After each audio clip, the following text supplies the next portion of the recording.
మత్తయి సువార్త 3వ అధ్యాయము. ఆ దినముల యందు బాప్తిస్మిచ్చు యోహాను వచ్చి, పరలోక రాజ్యము సమీపించి ఉన్నది, మారుమనసు పొందుడని యూదయ అరణ్యములో ప్రకటించుచుండెను. ప్రభు మార్గము సిద్ధపరచుడి, ఆయన త్రోవలు సరళం చేయుడని అరణ్యంలో కేక వేయునొకని శబ్దము అని ప్రవక్త అయిన యెషయా ద్వారా చెప్పబడిన వాడు ఇతడే. ఈ యోహాను ఒంటె రోమముల వస్త్రమును మొల చుట్టూ తోలుదట్టియు ధరించుకొనివాడు. మిడతలను అడవి తేనెయు అతనికి ఆహారము. ఆ సమయమున యెరూషలేము వారును యూదయ వారందరూ యొర్దాను నది ప్రాంతముల వారందరూ అతని యొద్దకు వచ్చి తమ పాపములు ఒప్పుకొనుచు యొర్దాను నదిలో అతని చేత బాప్తిజము పొందుచుండ్రి.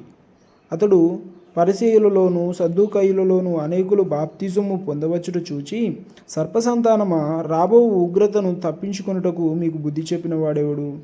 మారు మనస్సునకు తగిన ఫలము ఫలించుడి. అబ్రహాము మాకు తండ్రి అని మీలో మీరు చెప్పుకున్న తలంచవద్దు. దేవుడు ఈ రాళ్ల వలన అబ్రహామునకు పిల్లలను పుట్టింపగలడని మీతో చెప్పుచున్నాను.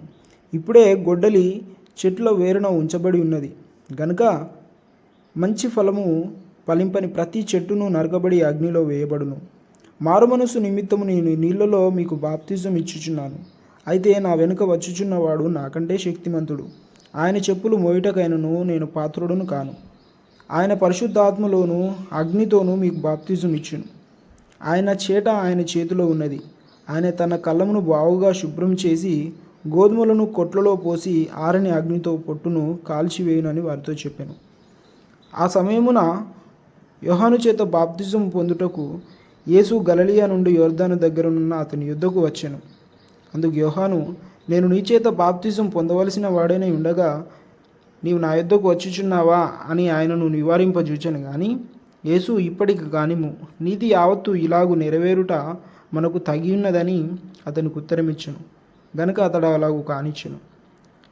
యేసు బాప్తిజం పొందిన వెంటనే నీళ్ళలో నుండి ఒడ్డుకు వచ్చెను. ఇదిగో ఆకాశం తెరవబడెను. దేవుని ఆత్మ పావురం వలె దిగి తన మీదికి వచ్చుట చూచెను. మరియు ఇదిగో ఈయనే నా ప్రియకుమారుడు, ఈయన యందు నేను ఆనందించుచున్నానని ఒక శబ్దము ఆకాశం నుండి వచ్చెను.